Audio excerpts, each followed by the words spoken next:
what's shaking, everybody? Welcome to a Tuesday edition of House Divided. I'm Jeff Ketchum. That is Chad Hastings. We're doing the blue-green thing today. Wasn't planned, but here we are nevertheless. Hit that thumbs up button just for us because we're likable people. Well, Chad is anyway. Subscribe to the channel, get notifications, all of those things. And, oh, by the way, thanks to everybody jumping into the Specs chat, like Mark, Lady Horns in 3, Mavs in 6. How the hell is anybody going to push the Lady Horns to 3? And, oh, by the way, let's not call them Lady Horns. We had that conversation last week. Well, and specifically with softball, I don't know that they've ever been called that. I'm not sure that they were ever called that, but now I know they're not. By the way, it turns out that in high school, the McCallum Knights, it's the Lady Knights. Oh, interesting. Okay. I saw that on the school's Wikipedia page this weekend. And I was wondering if I was listed on the Wikipedia page as notable alumni. I'm not. Oh, that's a shame. It's also a shame they didn't try the name Ladies of the Knights at first and then be like, wait a minute, hold on. Wait, let's hang on. We didn't mean that. Well, I mean, yeah, we don't mean that. We don't mean that. So today we start out with, first, I guess we start out with acknowledgement of the Texas Longhorns softball team. My goodness. Damn, women. Softball clap. Woo! Softball clap for a softball team. Yesterday, Catch, I gave OU credit for winning a 1-0 game. Texas found a way to win one yesterday. Crazy close, crazy tight. Beat that badass pitcher from Stanford. Found a way to get one across. And now they get what we talked about. As Jason and I finished the recruiting show yesterday, we knew OU had lost. So we knew Texas could get a win. They could get a day off. They could set everything up the way they wanted to for tomorrow. And now they get to sit back and see if it's going to be OU or Florida. Just a big day for Texas yesterday. Florida, Oklahoma, the team that we have just assumed that Texas would play in the final. I don't know what to think of that. I think if not for the rain, they would have played right after the game yesterday. Mm-hmm. And I think that would have been advantage Florida, given the way that game went, the emphatic nature of it all. I got to believe that Oklahoma is the team that probably could best use the day off, not the day off, but the 24 hours in between games to kind of clear their heads and come back and be ready to go. But you never know. Maybe Florida has momentum. We'll find out later today. Texas, a couple of things pop into my mind. Number one, that's their third one-hit performance in the College World Series so far. I jokingly saw that Stanford had a hit. I don't know, it was like fourth inning. My kids wanted CC's Pizza last night, Chad. So okay, I was a good dad. I guess that's debatable, but I was a good dad and took my kids to CC's Pizza. And for a couple of innings, I was just keeping up with it on my phone. Saw that Stanford got a hit somewhere early in the game and thought to myself, well, that's it for them for the night. They won't be getting any more. And they didn't. It is the school that gave you Cat Osterman is giving you performances in the College World Series that are worthy of Cat Osterman. Somebody made the point on Orange Bloods yesterday that being a Stanford fan in softball of that team was exactly like being a fan of the Cat Osterman Texas teams. Just go out there on the mound and would lose by giving up a hit or two. And it was like, Stanford just didn't have the offense last night. The Longhorns, they've gone through her twice now. So they are worthy championship series participants. And I felt like last weekend's super regional showdown with A&M and everything that they had to do to claw their way out of that regional, I thought that it would serve them well in the College World Series. Of all of the teams that are in Oklahoma City right now, only one looks like it was pushed to the brink of death and overcame that and now is playing fearless. They've looked almost unbeatable in their 3 games. I guess last night a little less unbeatable than the previous 2 games, but they haven't given up a run. They've only given up 3 hits in 3 games. And yeah, I'm fascinated to see where they go. This team feels like if they don't win the World Series, I will feel like they let a real opportunity go at this exact moment, they feel like the best team in that tournament. And, maybe in retrospect, the Texas A&M showdown was the real national championship. We'll see. Maybe I end up being wrong, but man, it just right now they feel like the class of the bunch. And just, I guess, 2 weekends ago now, going back before the College World Series obviously started, that series against A&M taught this team how to fight through white knuckle affairs.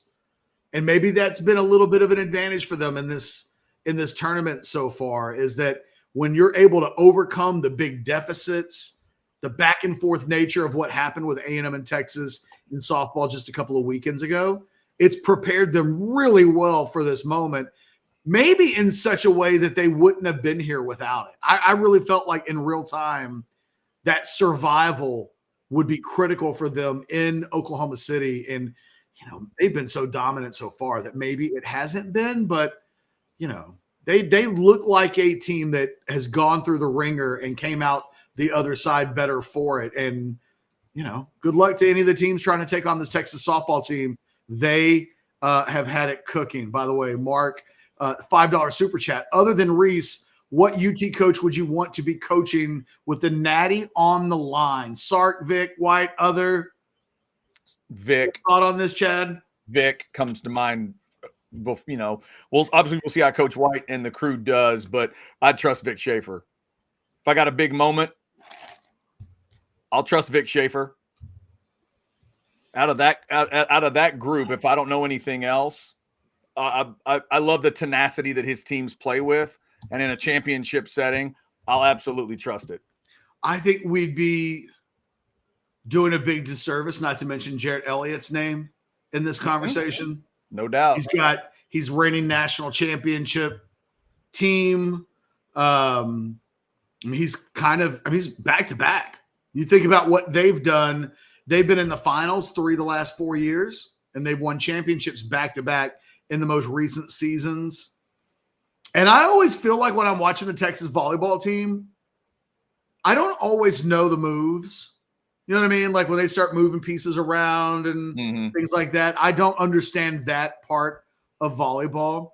But he always seems, when I hear the announcing team talking about it, and he uses his timeouts really well, it always feels like, even though he's not a participant, he's kind of in control of the match.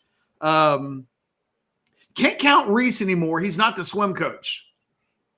So right. You can't say other than Reese. Eddie Reese, I know this is new, but Eddie Reese is no longer the answer to the question. It has to be somebody else. Look, I'll go with Jordan Elliott primarily because all of the names on the screen don't have them yet. Yeah, that's fair. That is fair. Mark, thank you for the $5 super chat. We got some other chats giving the women's side of things some love. Women's athletic side continuing to prop up the men's side. Thank goodness. That's true. So, thank goodness football is finally heading in the right direction. Your turn, basketball, baseball. Well, I guess that's fair. It was a basketball, baseball comment, I think, more than anything else. Drew coming in hot. He's not wrong if by men, I think there are other men's programs, and I'm not even talking about football, but probably the ones that don't get a lot of attention that are carrying their weight. By the way, we are at a point where if the Longhorns finish in the top 30 in both men's and women's track, the national championships, and generically speaking, they're predicted to finish top 10 in both. As long as they both finish top 30, Texas will win the Director's Cup all over again. And Chris Del Conte. And that's 3 in a row if they get it? Am I? 2, isn't it? Just 2? Okay. I think so. All right. Those are so important that we can't remember whether or not it's 2 or 3. I thought it was back-to-back maybe. Well, I think Texas has 3 total. Right. Okay. This run, though, I thought was maybe 3 in a row. Maybe I'm getting ahead of myself. I'm trying to make him a Stanford junior before it's time, possibly. But I think that might be a big possibility. Obviously, if softball, by getting to the championship series, there's a huge Stanford won it last year. Oh, Stanford came back and got it the previous 2 years. That's what. So okay, last 3 out of 4. Last year was the 3-peat that they didn't get. I got you. Okay, Finished second last year. Also, Paxton points out the freshman pitcher for Texas in saying, yes, Tegan Cavan has been unbelievable, but the fact that Texas had another pitcher go is big. But Cavan's been amazing. And then hold on, put that back up, Chad. Yeah. Do you want to tell Paxton anything? What's the wrong R? I didn't even notice the first time, but thank you for doing that. Thank you for speaking to my OCD. Just so you know, Paxton. That's an OUR, Paxton. That's what I was going to say. Drew shoots to Paxton. Mike White has done a good job of allowing her to grow through the season, so no moment is too big for her, in my opinion. Excellent. He's done a great job. Do you know, whenever Dan Lebitard and his group they'll put a guy up and they'll say, what does he look like? And they'll be like, oh, he looks like a plumber out of Pittsburgh in 1982. They'll play that game. When I look at Mike White, if you were to ask me, what does he do for a living? He's a girls softball coach. That's what he looks like. You feel like he was born to do it? He's got an old man Coach Langerhans vibe, the old Round Rock baseball coach and the father of Ryan Langerhans. He's got a little bit of that, not quite the mustache game that Mr. Langerhans had, coach, but not far from it.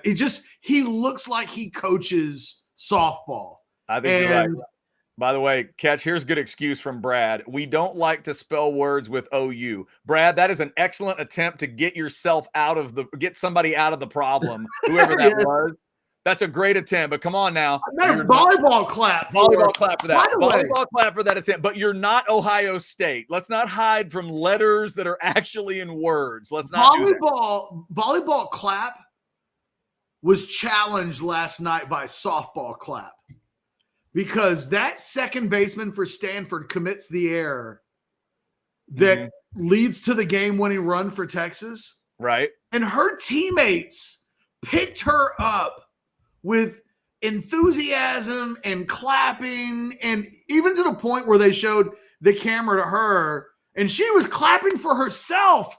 Yeah. Hey, let me tell you, Catch, if you watch that dugout, man, there's the rhythmic chanting. Every player's got a chant. I was watching one game the other day. I can't even remember which team it was. I want to say it was like Florida or whatever, but somebody comes to bat, and I think her name was Robin. And if you listen to carefully, you could hear this rhythmic chant of Robin, Robin, Robin, Robin. Like they had this whole thing laid out for this girl. I was like, whoa, that's crazy. I was watching the Phillies and the Cardinals play the other night on ESPN Sunday Night Baseball. Mm-hmm.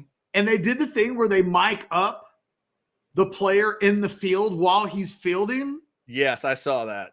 You saw what I saw, right? So in the middle of them talking to the Phillies shortstop, the Phillies pitcher gave up a 2-run homer. And what you didn't hear were Major League Baseball players picking up their pitcher. Yeah, that didn't happen. No. They all just turned their back on him. No volleyball clap there. That's different.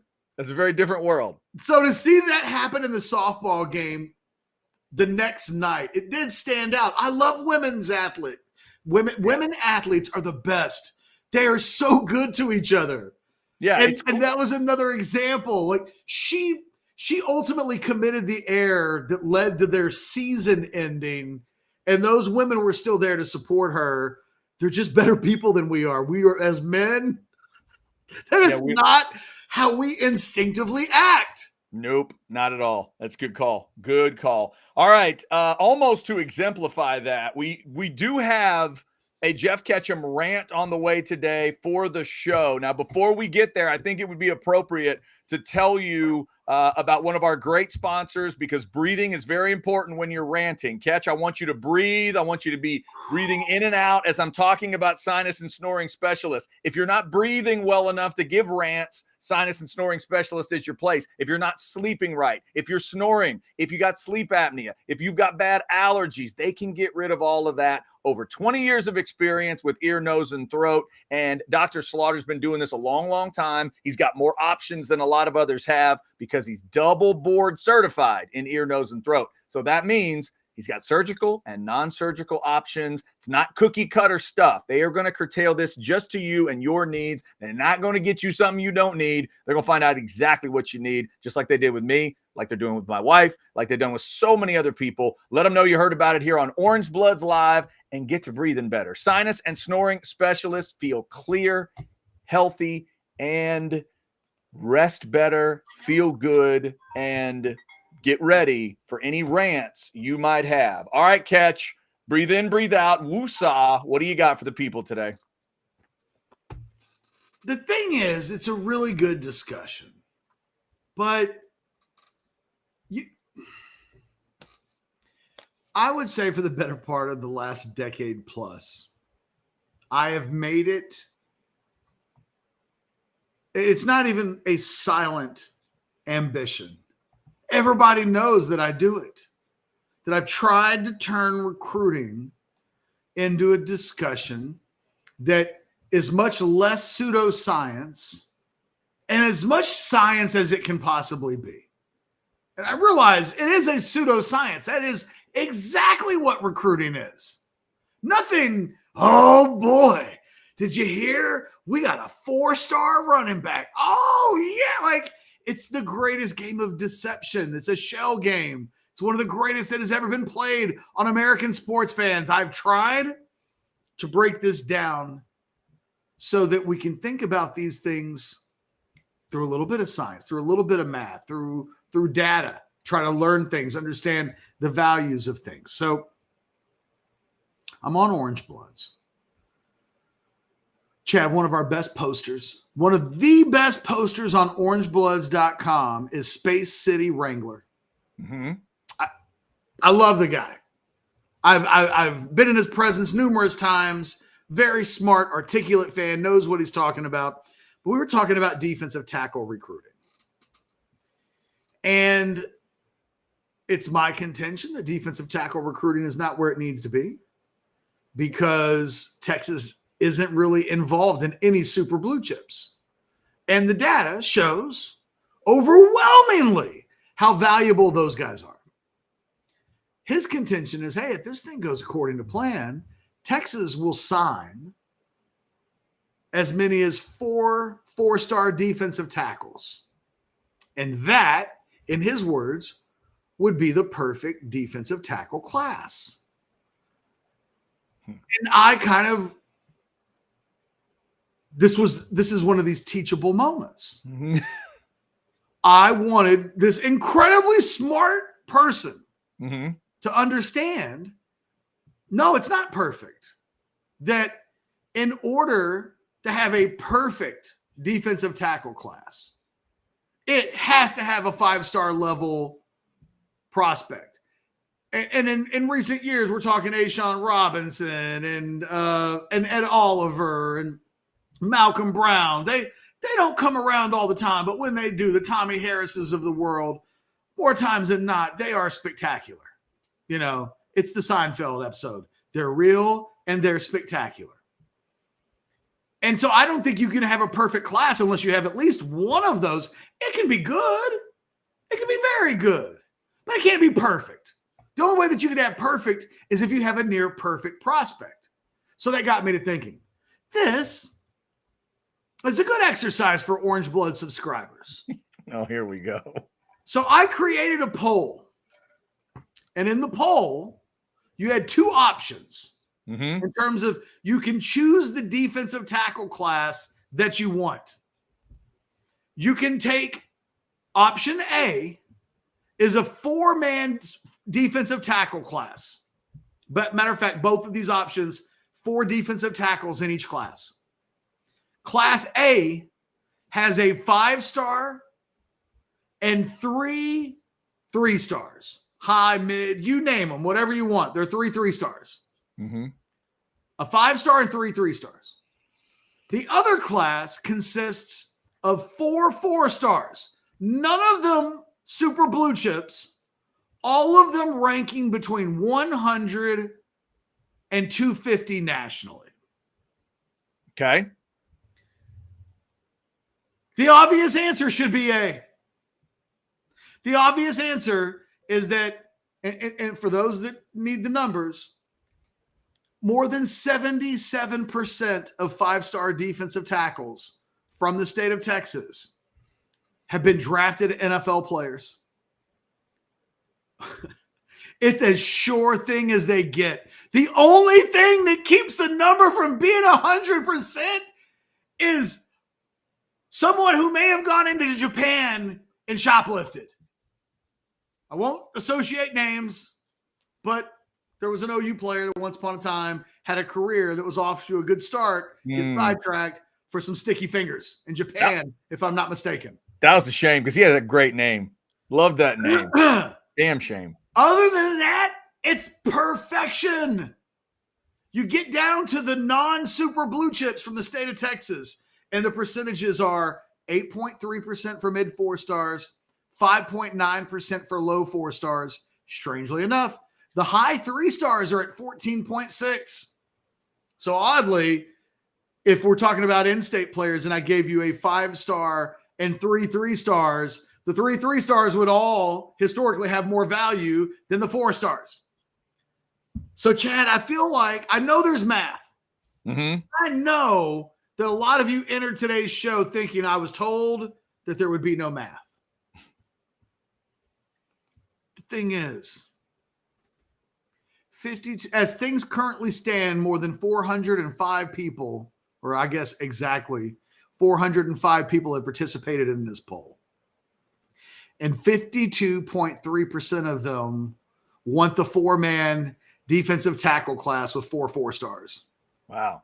And I just don't feel like anything I do matters, Chad. I don't feel like anyone's listening. I don't feel like the work. How the hell can more than 50% of my readers, they read my stuff every week, presumably. How can they, in the Lord's year 2024, get that answer wrong? How?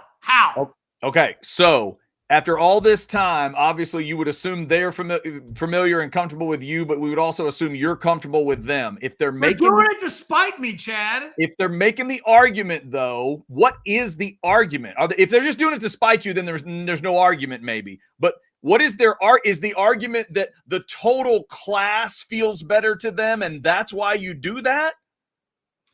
Is that they are not paying attention to me when I tell them that those 4 stars that they've been brainwashed into thinking are really valuable, they're not. They're the opposite. They're fool's gold. Look at that big gold rock in your hands. It's worth exactly nothing. The key element would be take the 4 4-stars and take those 3. Let's set the 5-star aside for a second. No, real quick, because you can't. It has to be said, the other thing involving the 5-star is not only are you 75%, like greater than 3 out of 4 chance of getting an NFL drafted player, routinely it's a first day or second day NFL draft choice. It's routinely, I think 4 of the last 5 have gone in the first round. It's a staggering stat. The 4 stars are most likely if they're going to be drafted on day 3. So not are you not likely to come away with an NFL drafted player based on the odds. And if you do, the number suggests you maybe hit 1. If you hit that 1, that player is more likely to be a day 3 pick. Whereas if you take the 5-star and whatever else comes with it, you're almost guaranteed to get a first or second day NFL draft pick. It is work that I've spent more than a decade trying to put that information into the brains of my consumers. I want them to be smart, educated people, and that at a greater than 50% clip, they're taking the fool's gold. Jeff wants the math. A shot. They're taking a less makeable shot on a less valuable player rather than taking the bigger, sure thing, which almost comes with significant high-level play. Catch this chat that speaks to your overrating of 4 stars because Jeff just wants basic math. 16 over 11. He's going with the 4 stars. I figured you'd enjoy that one. Oh my goodness. Who needs Ashawn Robinson when you can have any of the 4-star prospects and yeah. And as Mark pointed out, that is actually 14, Jeff, not 11. Not 11. just so we understand the full joke here. Just so we get it. In case y'all hadn't added all that up. Chad. Yes. I try to keep my spirits up. I know you do. That's what root beer's for. I try. Yeah. To feel like every day I fight the good fight so that one person can be a little bit more informed than they previously were. The problem is I might actually be working at a rate of one person per week, month. That one person will say, "You did it. I'm smarter. I've never seen it like that before," but it's only one person. I just am very frustrated today. I just want to let you know there's capital letters from Michael that agrees with you. Then there's Jerry that says Jeff would be right if it was linear, but Ketch has proven it's not linear. Now we're getting into a whole nother area by using the word linear, I think. Maybe if I use names, right? So in one class, you get Ashawn Robinson or Tommy Harris or Malcolm Brown. And in the other, you get 4 Jure Bledsoes. That's when you put a name on it like that, it does help crystallize things a little bit. I don't mean, look, Jure Bledsoe is third-year player. He was a national top 100 to 150 kind of prospect. He's at the high end of what he's the highest rated defensive tackle that Texas has signed in the last, I don't know, half decade or so. Texas hasn't signed a super blue chip defensive lineman since Malcolm Brown in 2012. It's been so long since Texas has signed somebody of that caliber, Chad, that Texas fans have just forgotten how good it is to have Malcolm Brown on your team. Yeah, I'm just reading through the chats here. This is an interesting way to look at it. If recruiting 4 stars only worked, Texas wouldn't have gone through the decade of darkness. I've spent my entire life in the last decade trying to explain to people that 4 stars, the majority of them, are nothing more than 3 stars with good press agents. Yeah, but Ketch, you also know what this is about. There's this element, all fan bases do this. There's that thing where they run into a wall with the recruiting part of it, and they love to go right to the developmental discussion. They love to do it. They love to say, Ketch, it's not that we've gotten not enough 4 stars and 5 stars. It's that we haven't developed the guys we've gotten. That seems to come up a lot. I know. Yeah. And it's also fair to point out, Ketch, when you mention guys like Ashawn Robinson and Malcolm Brown and those types, I think we can all agree at the effect they also have on the position. Not just them, but the effect they have on the people around them, how they make the rest of those guys look, how they affect recruiting after them. Like it just all ends up mushrooming around that guy. Normally, when one of those guys shows up on campus, he's not followed by a bunch of disappointment and 2 stars and no interest. Well, that normally doesn't happen. You're exactly right. And I think it's also important to, I think some Texas fans will have seen that Byron Murphy and Tavondre Sweat just did what they did. And if you tell those people, both of those situations are 1 in 1,000. I mean, they just are. Because not only did those guys end up having successful careers, but they end up being drafted on the high end. The number of high 3-star defensive tackles that have gone on to be first-round draft picks is minuscule. But Murphy does it. And suddenly I get this. This is the Zach Thomas argument.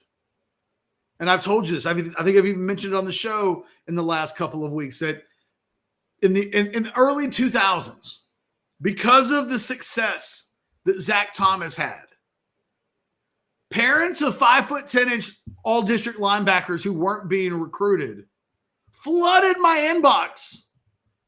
Zach Thomas did it. And it's like, well, no. You have to understand that when we talk about high 3 stars or 4 stars or 2 stars or whatever, it's not to say that something can't be done. It's just important to understand the math involved, the likelihood of something happening. And, they've just seen Murphy and Sweat do what they did. And each of those are 1 in 1,000 shots. And that you hit 2 1 in 1,000 shots at the exact same time is pretty ridiculous math at that point. It is, well, it's the kind of thing you don't see anywhere else around the country. Nobody else did that. It's a one-off. The statistical likelihood of it happening is 1 in 100,000. To expect it, well, we just did it so we can do it again, to me, befuddles me, because instead of embracing the whoa, do you know what we just pulled off? Do you know how lucky we are that happened? It's assuming that the luck can happen again when the entire body of work that otherwise exists in the history of Texas football shows that it's really unlikely, that the numbers are the numbers. They're not impossible to overcome, but Byron Murphy, just in general, being a drafted NFL player, was a 1 in 9 shot. That he went beyond just being drafted to something higher, like I said, starts to get into a realm of really crazy math. And maybe that recency bias just makes it impossible to put that bias aside and look at this in a statistical way. Thanks to everybody jumping in the Specs chat. We're up over 500 folks. Remember, if you get us a super chat, it will go right to the top of the list. Catch, let's take a breath here. And how about you tell them a little bit about my perfect franchise on this Tuesday? Because Andy's always looking to help people be a little more perfect. Andy is on I guarantee you this, Andy's on the side of math and science and doing things the right way. I'm just talking shit at this point. Reach out to Andy Ludicky, Andy at myperfectfranchise.net, or call him 404-973-9901, text message him or whatever. The bottom line is, if you got an idea or a dream or a tip of something professionally that you'd like to get into and start, but you don't know the first steps to take, that's what Andy does. He helps people take those initial steps, get on their way to having the business and the dream that they've always wanted come true. He's a dream maker. Yeah. It's one of the great things in life. How many of us, I'd like to think I'm a dream maker, but then nobody understands my work in recruiting and I feel like a nightmare maker. But Andy's the real thing. Text him, call him, email him. It's simple. myperfectfranchise.net. Thanks to all of our great partners. You see that I'm making this all about me, Chad? You know what? I have no problem with that. You are my dream maker, Jeff Ketchum. You continue to make those dreams. I for one, appreciate you making the dreams happen. I'm trying to pay attention, even if maybe some other people are not. Let's see what else is in the chat here. But real quick, we'll just get it out of the way, Paxton. Paxton says, my rant is spell checkers drive me crazy. Who cares? Paxton, A, that's fair. But B, we are talking about 2 completely different words. So there's that part of it too. But we get what you're saying. It can be annoying. Vivek says, Catch, why isn't Sark or someone like Nansen doing more to help Baker out in recruiting DTs? They are supposed to be rainmakers. Catch, this is kind of part of the discussion too about not just kind of all positions, but D tackle specifically. I, for one, thought Texas would be in a different spot based on what we just saw in 2023 during the season. It's That's why I think looking at recruiting through a vacuum is really difficult, because you look at wide receiver recruiting or other positions, and they're recruiting at levels that are just different than other positions. And the defensive tackle position is, we're talking about Texas signing 3 5-stars at wide receiver. And that follows on the heels of a 5-star last year and a 5-star the year before that. And like, they're able to do that in volume. Quarterbacks, they go back to back #1 overall players at the quarterback position and across the country in back-to-back years. They're not doing that at other positions. Would Nansen change that? Look, I'll be the first to acknowledge defensive tackle recruiting is tricky. I know that you'll hear me say you got to go after the super blue chips and by any means necessary. It's not completely as simple as that. The best you can do is to get the best that you can get. If it's not nationally elite, you have to know what that entails. You're asking from a developmental standpoint to turn water into wine in a lot of occasions. I don't know if the portal is the answer. It's the answer this year. They've gone into the portal, and this year's interior defensive line play will be, no matter what else happens, it'll be defined by all of the transfers that they brought in. And did that work as a suitable answer? Did it fill the void in a way where it's not a real team concern at the highest levels of trying to win a national championship? Or does it fail? If it works, you probably see a lot of Texas fans who are like, man, don't even tell me about recruiting defensive tackles anymore. Let's just take a bunch of grad transfers. We'll take the best that we can get in the portal. They're more, even if they're not great, they're at least good, or they're capable, or they fill voids and needs. And to that, I totally understand that.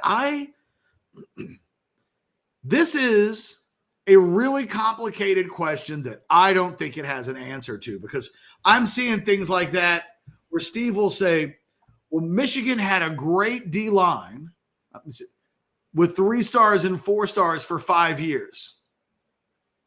I mean, the thing that you have to continue to ask yourself is who's able to do it with real consistency. Show them to me, because we're not talking about Alabama and Georgia here. So across all of college football, because look, Texas did it great last year with 3 stars. Tavondre Sweat was a 3-star. Byron Murphy was a 3-star. They were arguably the 2 best defensive tackles in the country. One goes in the first round, one goes in the second round. One went in the second round with like baggage hanging over his head. And it was like, it doesn't matter. We want him. Not the game Alabama and Georgia play. It's not, and it's really hard to consistently turn water into wine. Yeah. You can do it. It is possible. But to expect that you're going to be able to do that year in and year out, and Michigan will have the same problem. Getting lightning to strike twice in the same place is really hard to do. Yeah. By the way, Catch, earlier you mentioned A'Shawn Robinson. When he was at Bama, he was there on that line with, I believe, Jonathan Allen was there at the same time, if I'm not mistaken. Was Jonathan? Loaded. Yeah, they had like 3 or 4 first-round draft picks. Would Jonathan Allen would have also been a 5-star guy? Is that right? Yes. I got to see them at field level for a game, and when you can stand out amongst that group, you kind of know. Watching D tackles of that ilk play is just different. It is a different world, man. And all you can think of when you see them is you want your team to have one of them. You'd love for them to have 2 like they did. But those were 2 grown men out there with what felt like, boys at times. Well, Chad, it's like anything else in college football.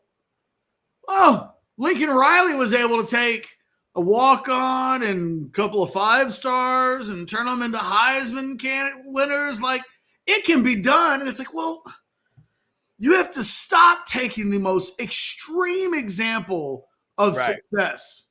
Yeah. And suggesting, well, that's the bar. Yeah. That's what we're going to go do. Michigan did it. And it's like, I understand it. Okay, yes, Michigan did it. This is the conversation that I have when people will point out that every once in a while, 2-star got drafted in the first round. Stars matter, huh? Because that guy just won in the first round, and it's like, well, that's where that's the dangerous part, Catch, when you immediately knee jerk to, so I guess stars don't matter. It's like, wait, it's like if here's a good example, weird example from something else. If you ever know someone who's got like grandparents that have been married 60 years and they tell you, they met 3 days later, they were married, been together 60 years. Somebody could turn to you and go, so I guess developing a relationship doesn't matter, does it?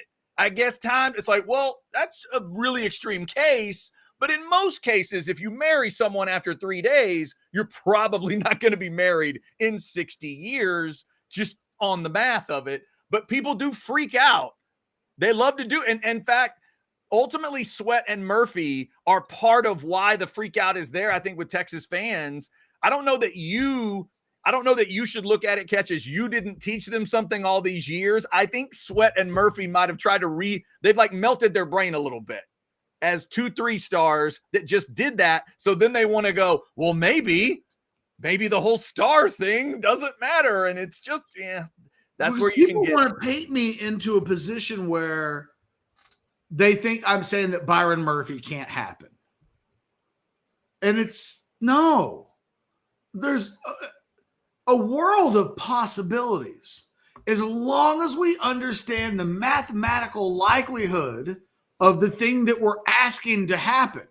Yeah. For instance, if you sign 4-star defensive tackles and they each have less than a 20% chance mathematically from a historical value perspective, if the historical values on 4-star defensive tackles suggest that less than 20% are going to make it to the NFL, how many should you realistically expect if you sign 4? What are you hoping for? This is the question that I ask. Mm-hmm. If you sign 4 national, let's say they each are ranked 197, 198, 199, and 200 overall in the country. Mm-hmm. What is it that is your hope from that? Because I think the mainstream fans like, well, if 3 of those guys turn out to be NFL players, that was a good class. And it's like, no, you need to understand that in that situation, hitting on one of those guys is probably a win. That's realistically what you're hoping for. Mm-hmm. That 2 would hit at high levels is really beating the math at that point. To ask that 2, 4, or 5 to 1 shots, both, I tell you what, if you guys don't do this, let me just, blinking lights, do not do this. But if you were playing Russian roulette and every chamber was filled with a bullet except one, that's the opposite of you could win 3 times in a row. But what's the math? That is, well, I wouldn't do not do that. But it's the best example of a 1 in 5, 1 in 6 that would otherwise scare the crap out of you. If I tell someone that they got a 1 in 6 shot of a guy making it to the NFL, they don't blink. But if I told them you got a 1 in 6 shot of not blowing your brains out, well, I don't like that math, Catch. Catch, we have a $5 super chat. I'm going to see if I can read this one the way they intend. Barb's $5. Let's stop pussyfooting around it. What will it take to pop the DL recruiting cherry a la the wide receiver staff with the current heavy flow?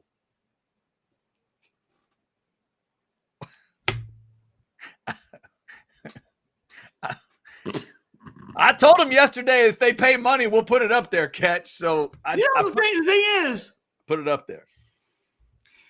Let's start just at the beginning.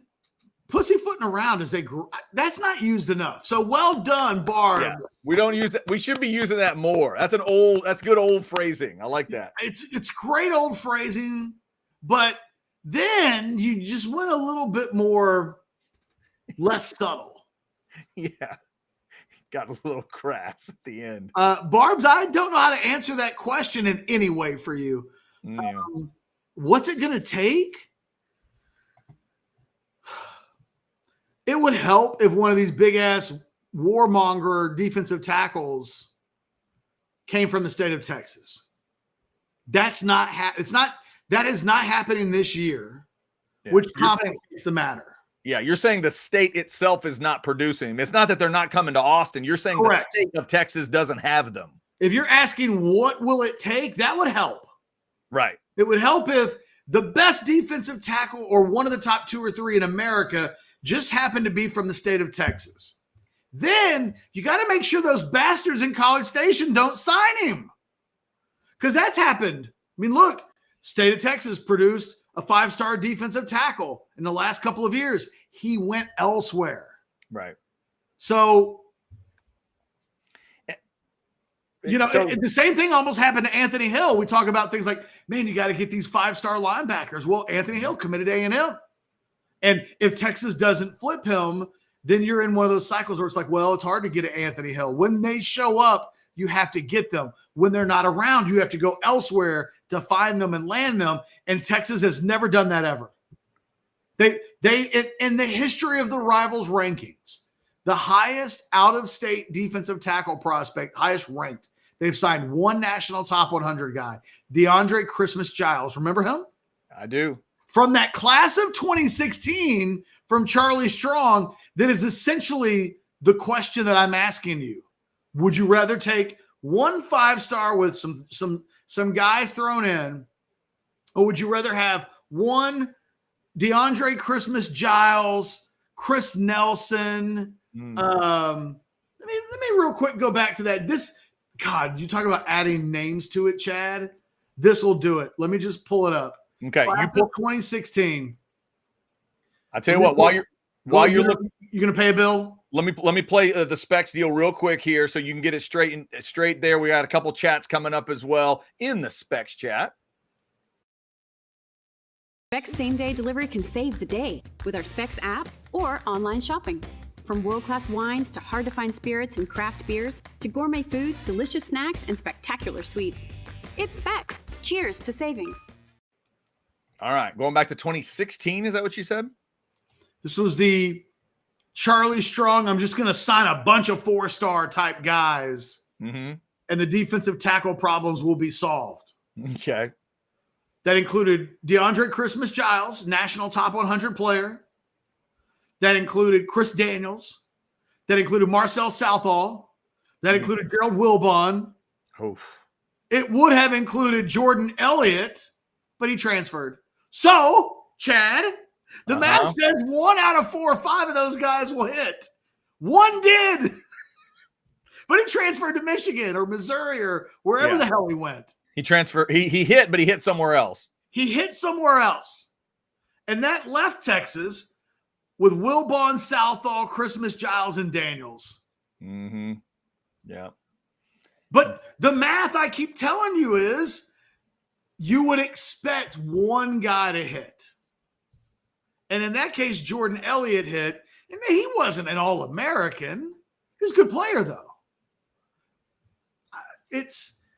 Or you could have, if I were to go back and look at what a 5-star in the class of 2016 looked like at the defensive tackle position. I'll see if I can pull that up real quick. I got to kind of don't put, who was it that said at the super? I was going to say I got to backdoor my way into finding the data, but given the way the super chats have gone today, I don't know that I need to use that expression. I'm going a different pathway. The top defensive tackles that year would have been Rashawn Gary, Dexter Lawrence. Those guys were okay, weren't they? Not bad. Better than Marcel Southall. Definitely, yes. Definitely. Or anybody else that actually showed up at Texas to play. What do we got here? Hold on. Were there any other 5-stars? My page is, let's see, Derek Brown from Auburn. Ed Oliver, was he good? Good player. Hell, Derek Brown's good. Derek Brown ended up being drafted first few rounds, didn't he? Do you know when I tell you that the difference between a super blue chip and a regular old 4-star is different, is much greater than the difference between a 4-star and any 3-star you want to point at. Let me read you the defensive tackle rankings in 2016 from 4 to 6, okay? Okay. 5-star, number 4, Ed Oliver. Oof. Number 5, we're no longer in that territory. Some guy named Benito Jones from Mississippi. Okay. Directly after that, DeAndre Christmas Giles from Texas. All right. When I try to, and let me just, DeAndre Christmas Giles, on the best day of his life, wasn't within 1,000-foot pole of Ed Oliver with 8 different kinds of flu at the same time. But in a ranking standpoint, they're pretty close. Uh-huh. When I try to explain what the difference between those gaps actually equates to, it's Ed Oliver and DeAndre Christmas Giles. There was no chance Ed Oliver was not going to be good. DeAndre Christmas Giles never got good. And again, the gap you're discussing there is a 5-star to a high 4-star gap. Mid 4-star. A mid 4-star. Sorry. Fast. 5-star to a mid 4-star gap. Yes. Gotcha. The difference between a national top 32 guy and DeAndre Christmas Giles was ranked 83rd in the country. And DeAndre Christmas Giles was never a good player at Texas. But none of those guys were. The only guy that ended up being good transferred. The math worked out exactly the way it was supposed to. One out of those guys is probably going to hit. But then what you end up getting is a group of the other 4 guys. They weren't even good players. It wasn't like it wasn't like this transfer class where it's like, well, they're not great, but you can put them in there and they can play 250 snaps and be good, solid college football players. Those guys that we mentioned from that class of 2016, you couldn't have them on the field for a team that was vying for a playoff spot. You couldn't have them on the field, right? Let alone being good, solid college, 2-deep kind of players. That's not what they were. And more times than not, the misses are like that than they are, well, he didn't get drafted, but he was a solid starter. You know, Parker Braun's probably a good example, Chad, on the pretty good offensive lineman at the collegiate level, but the NFL's got no time for him. But okay college player. Mm-hmm. Like that's usually the middle ground that people want to try to find, but you're not winning a national championship with Parker Braun.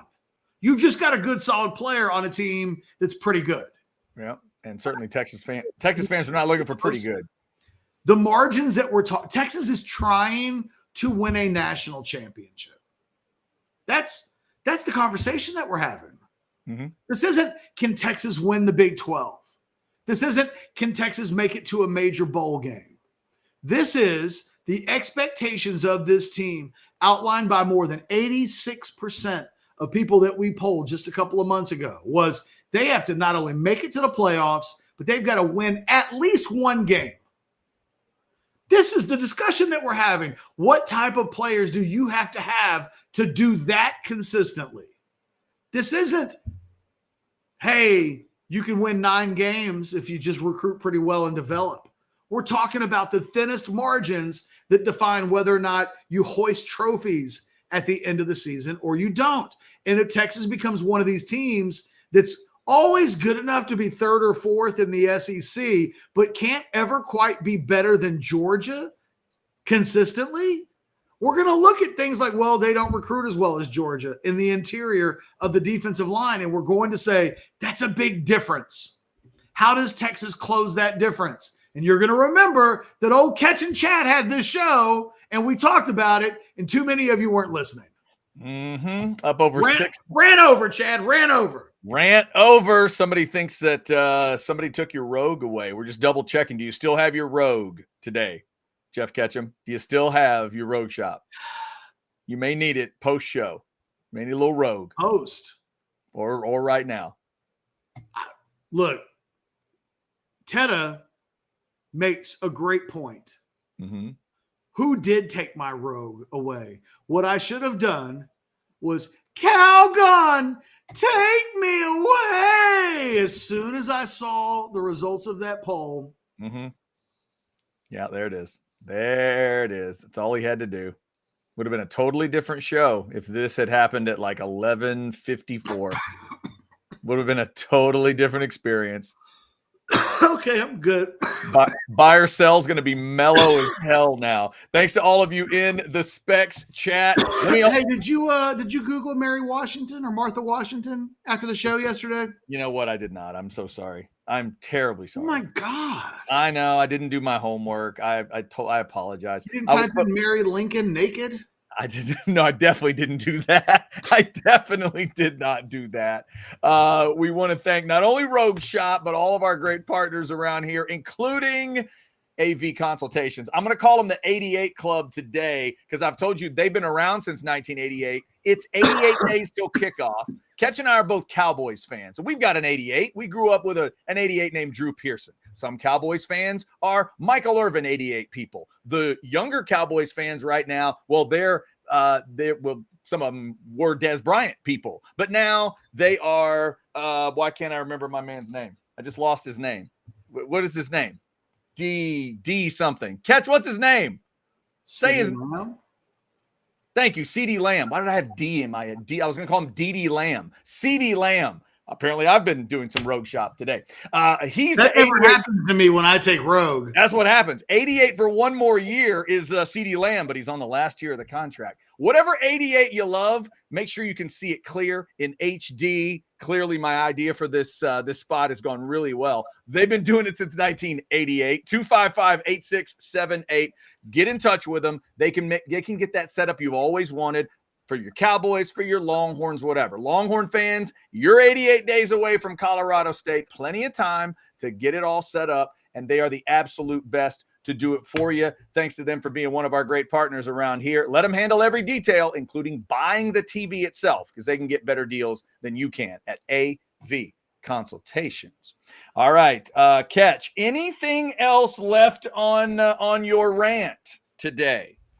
Did you get it off your system, did it process the way you wanted to? I mean, I just want to curse people out. So no, I wouldn't say that I completely got it out of my system. The thing is, like, I feel like I'm just beating my head into the wall. That's all it is.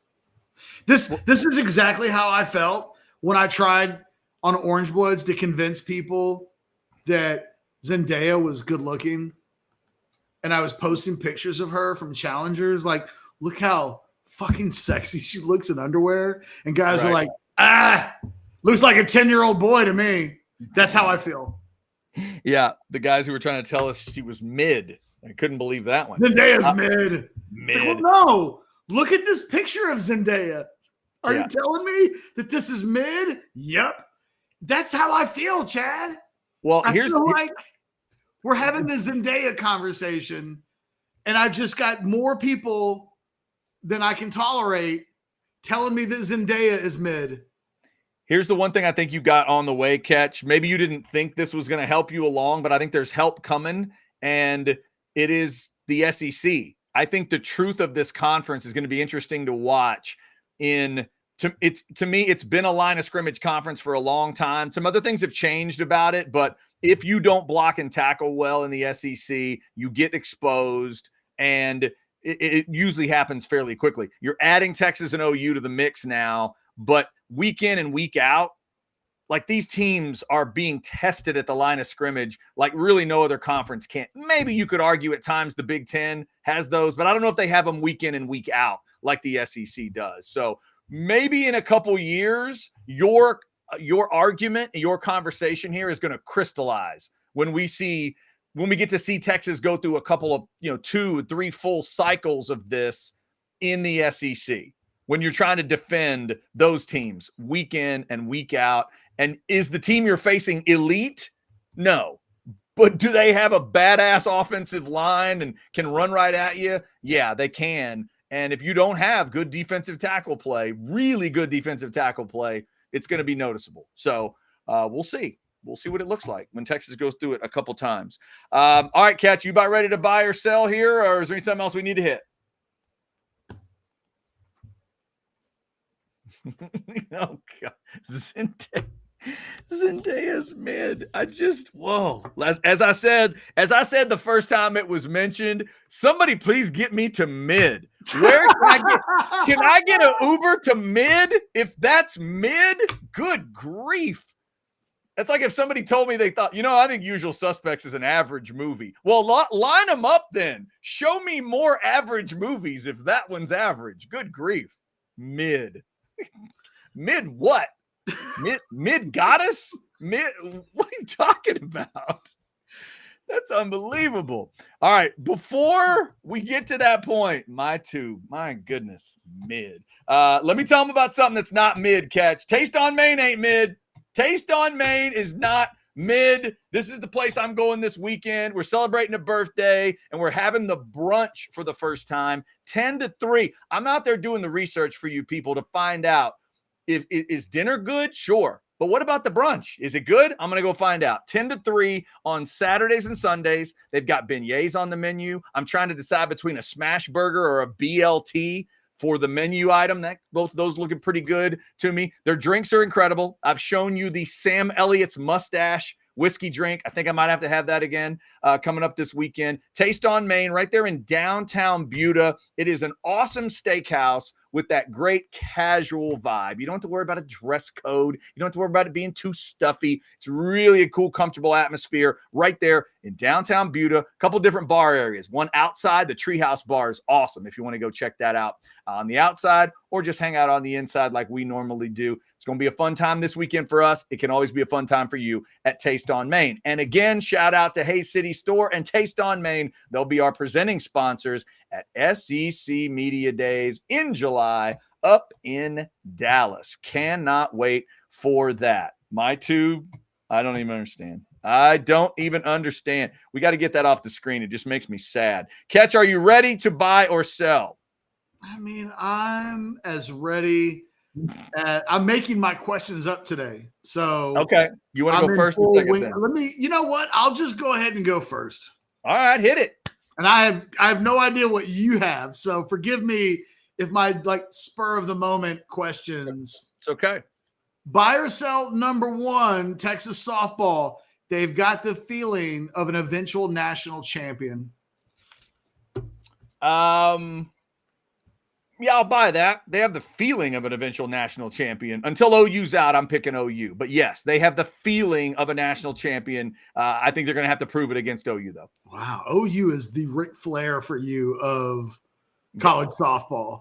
Absolutely. Until they are Jason Voorhees, man. Until they are dead. dead. I'm not going to believe it. Speaking of which, Florida, Oklahoma starting now. When we wrap up the show, go That's right. Watch some softball. Buy or sell number 2, Justin Jefferson got capital P, capital A, capital I, capital D paid by the Minnesota Vikings. And you think, other than Jefferson's most immediate friends and family, nobody in the world happier about that contract than one CeeDee Lamb of the Dallas Cowboys. Oh, buy. Absolute buy. If it's not him, it's T. Higgins or who else I see on the list today that's in line for a deal. All of them.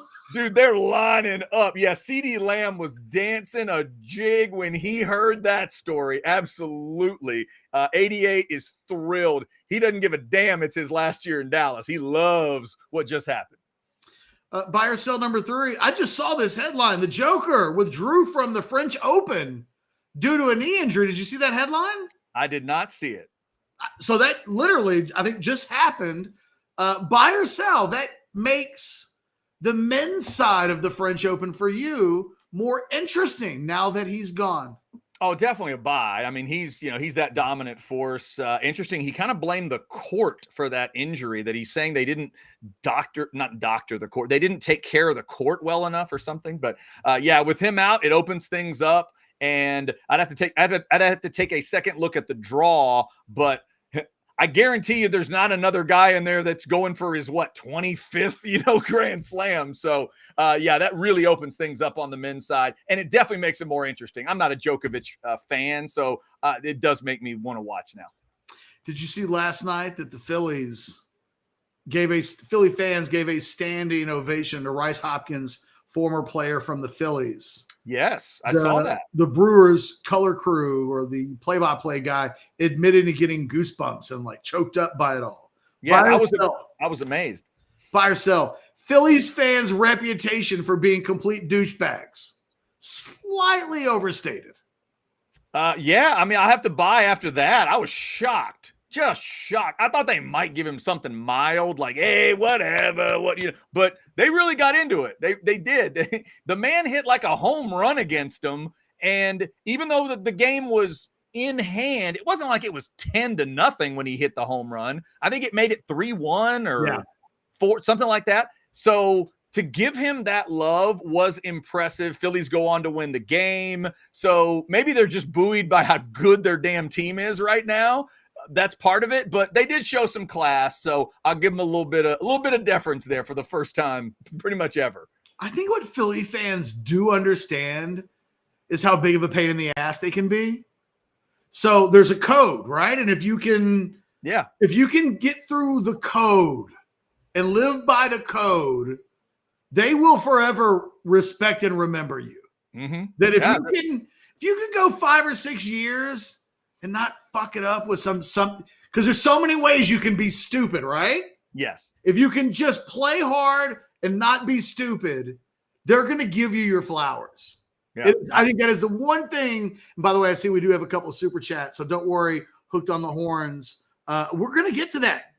I see it. Do not pay us another $5. I feel like we owe you a question coming up. And look, buy or sell, Hooked on the horns. I'll cut him. We always say we cut him to the front of the line. I'll let his buy or sell be my buy or sell number 5 for $5. It's hotter than Anne Hathaway, hotter than Kate Beckinsale. I'm assuming we're talking prime on prime and not today. I mean, pick one. I don't know that it matters. It may not matter. I could get real technical if it did. I'll go with a prime on prime there and sell and take Kate Beckinsale. I love Anne Hathaway. Please do not get me wrong. I think she's beautiful. But Kate Beckinsale, a little hotter for me, especially in the prime. All due respect to Anne Hathaway, who is, if you're watching Anne, I mean, I love you. But Kate Beckinsale, I think even Anne knows this. I think so. Anne's like, well, yes, I was Catwoman, but for God's sakes, Kate Beckinsale? Yeah. Because women really appreciate women's beauty more than even men. Yeah, I think they might loathe the woman, Chad, but they respect the beauty. Oh, yeah, I agree. And Kate Beckinsale, whew. Okay. Yeah, she's something. So those are my 5. All right, there it is. Thank you for that hooked on. All right, let me let's get over to mine here. All right, Catch. Let's go to the stat. Buy or sell number 1. Horns and Aggies will be halfway to the stat in 24. Texas wins 11. Aggies win 9.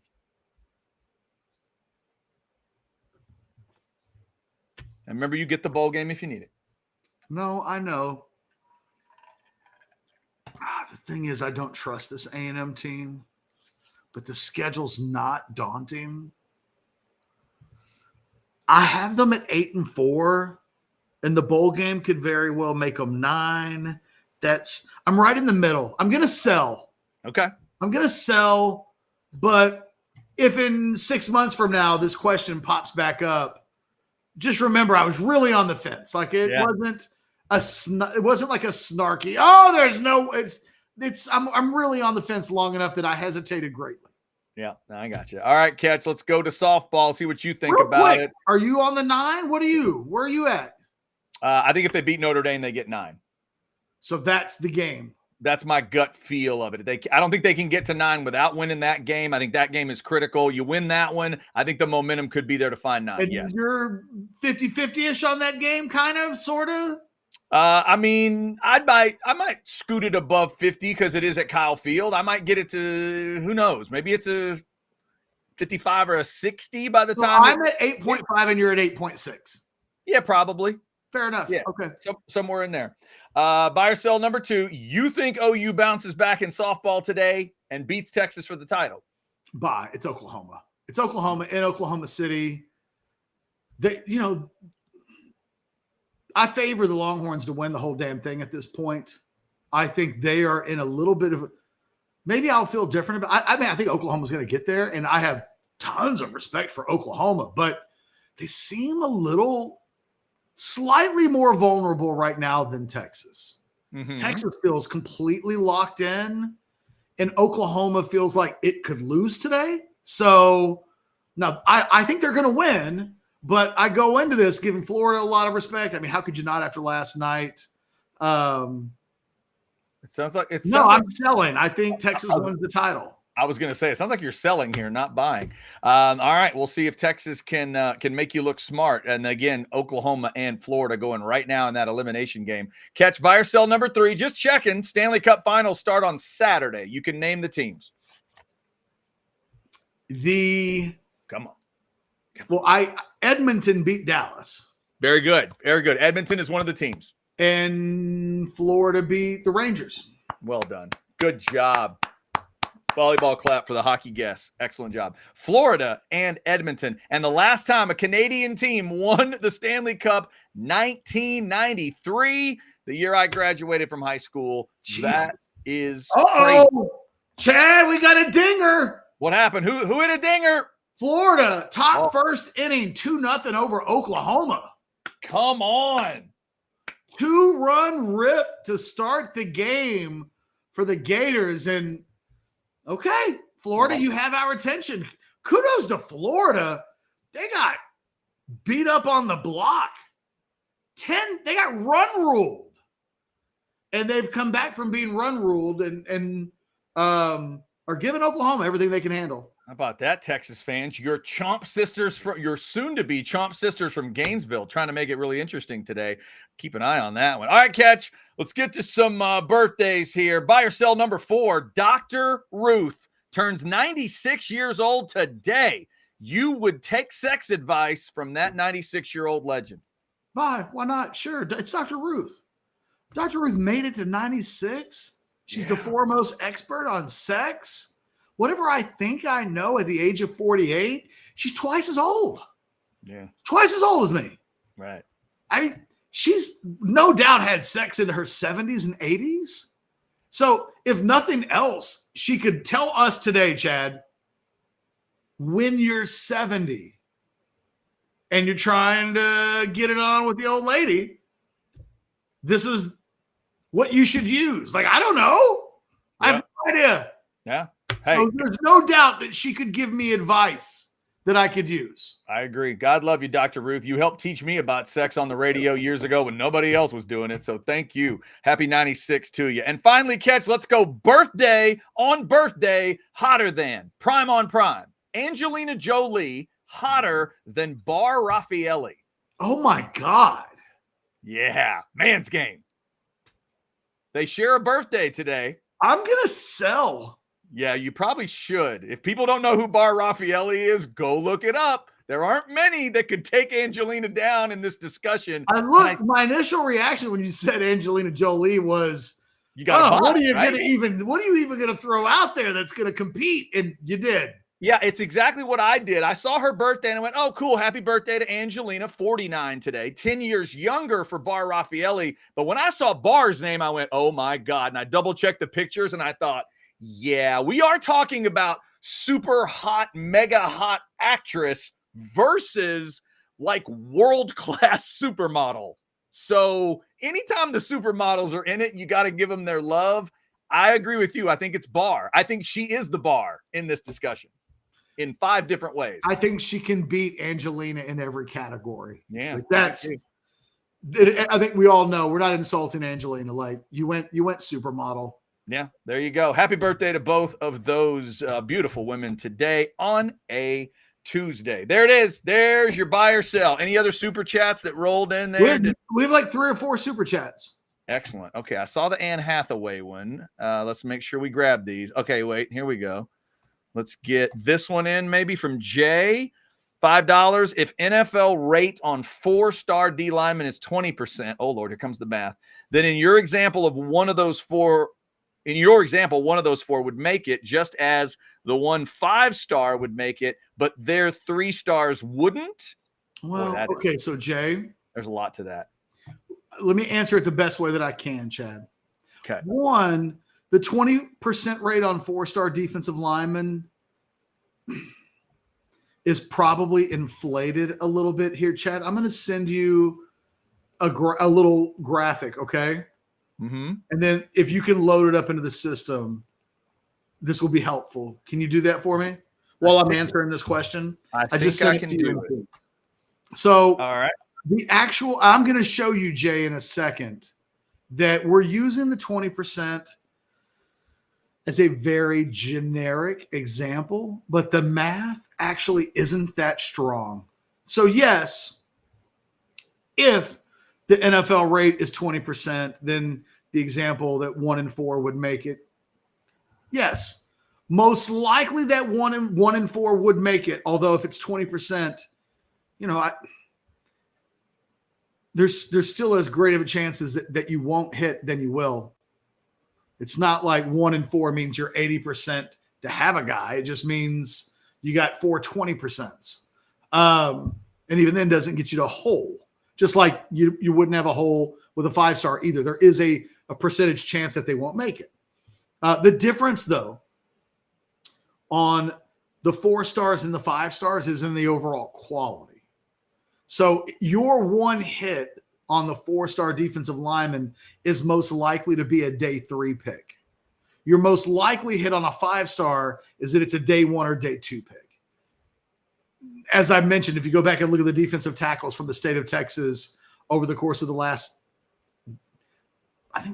maybe going back to 2012, 4 out of 5 all played in the NFL. 3 of the 4 that made it were first-round draft picks. So while the percentages probably even out in terms of will you come out with a single NFL player, it's their catch if you need it. The 5-star is going to end up being the much more significant high-end player more times than not. Chad, put this up for us real quick. Okay. And then Tracy, we'll come to your buy or sell in just a second. You're gonna take that chat. Do we need to take that chat down? Yeah, take that chat down and I'll find it. There we go. Okay. So this is a graphic that I had Wes make for me. It's not very sophisticated. It's not our best work, but it tells the story. When we talk about defensive tackles from the state of Texas, 77% of 5-stars end up being drafted by NFL teams. High 4-stars, the number drops all the way to 33%.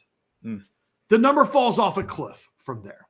Yeah. That mid 4-star DeAndre Christmas-Giles that I was talking about early, less than 10%, 8.3. So we've been using the 0.20 as the number associated with these 4-stars. In Texas, historically, the numbers are much lower. The 0.20 is my estimated national average, but since Texas does most of its recruiting inside the state of Texas, I think these numbers matter. The low 4-stars are even lower. Low 4-star defensive tackles over the last 20 years perform at 2-star levels. Usually your 3-star tiers don't dip below 7.5. 5.9 for that position group in out of like 30 players, not good. And interestingly enough, the high 3-stars historically have had more drafted NFL value than either of the other 2 4-star tiers. That's what I was trying to get across with the 0.20 kind of basic generality of a 4-star value. Because if they're from the state of Texas, it's more like 0.1 instead of 0.2. Whereas the defensive tackle number is actually closer to 0.8 than a 0.7 or a 0.7. It's, I guess 0.75, but it's higher than that. So, the numbers on the 5-star, that's incredible. I mean, that is basically all of them hit except for guys that get injured or arrested. We talked about the DeMarcus Granger situation with Oklahoma. He's the only guy in the history of 5-star defensive tackles from the state of Texas that didn't hit. He would have hit. He just got he turned into a knucklehead. And that kind of killed his NFL career. It killed everything. Mm-hmm. But, it wasn't that he wasn't good. If I'm not mistaken, he started on a Big 12 championship Oklahoma team as a freshman. He was really good. Anyway, We've got one more buy or sell question, Chad. Before I take that down, what's up, East Texas? All right. There we go. I like that. Little graphic. What I liked about that graphic, Chad, was that the 5-star number covered the state of Texas from the bottom of the Gulf all the way to the top of the Panhandle. Yeah, and then everything dropped off. Everything else was like a little gulf. Tracy says, buy or sell hotter than Catwoman edition. Oh, I like it. Who was the hottest Catwoman? You're asking now a question. Let me turn it into a buy or sell. Yep. Anne Hathaway, hotter as a Catwoman than Halle Berry or Michelle Pfeiffer? Nah, it's a sell. Pfeiffer. I don't think there's much doubt about it. Two of them are sexy as hell, and I could end up hurt. One of them is sexy as hell, and I could end up dead, and it's Pfeiffer. Look, Pfeiffer's hotter than is Hathaway. I don't think over the course of this is a really interesting deal because there's a window of time when Michelle Pfeiffer could compete with Halle Berry. But it wasn't a long window. Right. Halle Berry's height of sexiness is longer, I think, than Michelle Pfeiffer. Like, I think she's hotter right now than Michelle Pfeiffer. But as Catwomen. Yeah, in those suits, though, in those moments, to me, Michelle is the hottest of them. The thing is, she brought an extra edge of sexiness that weirdly Halle Berry didn't even bring to the table. Right. There's something about her in that Catwoman outfit and the tongue and the red lipstick. The whip. I mean, it's Michelle Pfeiffer. Yeah, it's all of it combined. But if you were to ask me in general, do I think in their primes, Halle Berry hotter than Michelle Pfeiffer? I would say Halle Berry is hotter than Michelle Pfeiffer. But in the Catwoman costume, got to go Pfeiffer. Yeah. Here's what I'll say. Whatever she is, whatever Batman, what's that one called? Batman Returns. No. Yeah. Batman Returns. Whatever Batman Returns is, Catch, I'll say her performance is to that movie what Val Kilmer is to Tombstone. I think she's that good in that movie. You take her out, I don't know what that movie is. I really don't. She's phenomenal. What is the sexiest version of Michelle Pfeiffer? I mean, overall, I think some people would say Fabulous Baker Boys in the red dress on the piano. The Catwoman. I mean, Catwoman. I'm asking, is it the Catwoman? Catwoman's pretty incredible in terms of the dark side of her hotness. Maybe it never got any better than that. It would strongly contend that the sexiest version of Michelle Pfeiffer was Scarface / Grease 2. Wow. Okay. Going back to Scarface in the green dress, all coked out. Oklahoma is tied it up with their own 2-run homer, 2-2, bottom first. It's a barn burner in the Women's College World Series. Hard to kill Oklahoma there. That does not shock me. Tracy, thank you for that super chat. Let's see. I want to make sure we're getting all the super chats. Michelle Pfeiffer is a fascinating topic. We did that one. I typed in sexiest Michelle Pfeiffer pictures on Google, Chad. Mm-hmm. And it's pictures from every era. Mm-hmm. And a weird Britney Spears photo. Hold on. Britney says Michelle Pfeiffer's Catwoman was sexy and alluring. Okay, checkmate. This just in. What? We've all been waiting for Britney Spears to weigh in on that. Thanks, Britt. Appreciate you. She said, quote, the most charming ... sexy ... and alluring on Instagram. So Britney's chimed in and voted for Michelle Pfeiffer. Well done. Well, there you go. What else do we need to say? If Britney's in, I have to defer to Britney. If Britney's on record as saying that Michelle Pfeiffer is the hottest version, then she's the hottest version. That is nice. Forgive me, Michelle, for my hesitation. Yeah, and I would agree with Jefferson here. As much as I love Anne Hathaway, the Dark Knight Catwoman was annoying. I don't know if I'd go as far as say annoying. I didn't buy it like I bought Pfeiffer's. Even Halle Berry sold it to me better than Anne Hathaway did. I didn't quite love that. The casting of it, the way it was played out, that didn't quite want my hot hit me. take? Hit it. She was fine. Okay. Yeah. Right. That's not why people are the reason you love those movies. It's not her. That's just, I didn't buy that our guy, Mr. Bell. yeah. Mr. Batman. I didn't buy that Anne Hathaway would captivate him like that. I thought they did honestly, all the women in those 3 movies, like from Katie Holmes to Hathaway, I never thought they got that right. Think about who was on his arm the night he shows up at the tower for one of the parties. He's got the supermodels on his arms. Oh yeah. He's playing in rarefied, wealthiest man in the world type of like woman. And no offense to Anne Hathaway, but it's a little bit like your buy or sell earlier with Angelina Jolie. Right. There are even higher levels of hotness than some of the sexiest women in the world. And I would maintain that that's who Bruce Wayne had like tentacles to.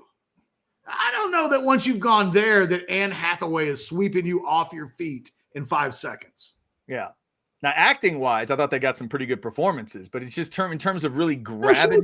She was fine in the movie. The characters didn't. And Gyllenhaal did a good job, obviously, in Dark Knight. She was really good. But yeah, I don't know. Gyllenhaal does a great job in that movie. But again, no offense to any woman who's not as sexy as the women that Bruce Wayne had access to. Yeah. But I don't know how you volunteer to go back from that. Yeah. I loved the little touch of date the Russian ballerina and then have the fake story of you and the Russian ballerina going off to hang on a yacht. So they closed the ballet that night. That was a great little touch. I always thought that was a great one. I'm telling you, he was not slumming it. So no. That was fantastic. All right, Catch. Anything else we need to hit today? We got some Michelle Pfeiffer love coming in the chat as we get ready to close here. You good? I'm good. By the way, good job with the questions today and buy or sell. Thank you. Thank you very much. Through Bar Raffaellian, and we went off on some cool tangents. I love it. I'm just disappointed that you did not do Google searches on the historical hotties from yesterday's Hotter Than. Here's what I'm gonna say to you. For tomorrow, I'm gonna come up with a hotter than that involves the wives of former presidents and none of the ones you used. How about that? Oh, well, all I'm going to do, I'm going into a Google search and I'm going to type in sexiest first ladies of all time. And somebody on the look, we'll do it right now. You just stay with me. Do your studying. No, I don't need it now. I want you to know whether or not there's a website that has that. Sexyfirstladies.com. No, I'm typing in sexiest first ladies of all time. And okay, if it makes you feel better, there's not like a sexiest ladies of the whitehouse.com. Okay. I would not imagine that someone did ask on Reddit who the hottest first lady was and put a poll out there. It's kind of funny. I got to think that there's one pretty obvious blinking light in that discussion, but I'll do more research to find out. It's a funny topic. Well, I'm not going to slander any of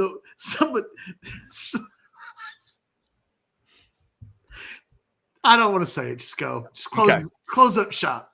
Fair enough. Thank you for liking and subscribing and getting your notifications to Orange Bloods Live. Remember, the Modcast comes up at 4:00 this afternoon. Catch, you a part of the Modcast today? You and the crew ready to roll? I think so. By the way, I'm going to have to Google Grant's wife's lazy eye. Just come on, man. You didn't need to say that out loud. There's no need for that. Modcast. That's the line that's now officially that can't cross that line. Okay. Hopefully the Modcast will not be discussing President Grant's wife's eye this afternoon. But if they do, you can check it out right here on Orange Bloods Live. Thank you for your support. Also, speaking of support, we talked about SEC Media Days in July. Our presenting sponsor is Hay City Store and Taste on Main. We also want to give a shout out to our travel sponsor, Texas Card House. also helping us get to Dallas for SEC Media Days in July. So we'll be telling you all about them as well as we roll on. Thanks to everybody who was jumping in that Specs chat, damn near 700 as we get ready to close the door. Y'all have a good rest of your Tuesday. We'll be back tomorrow for a Wednesday show at noon. You never know who will get talked about on our show. Come on back and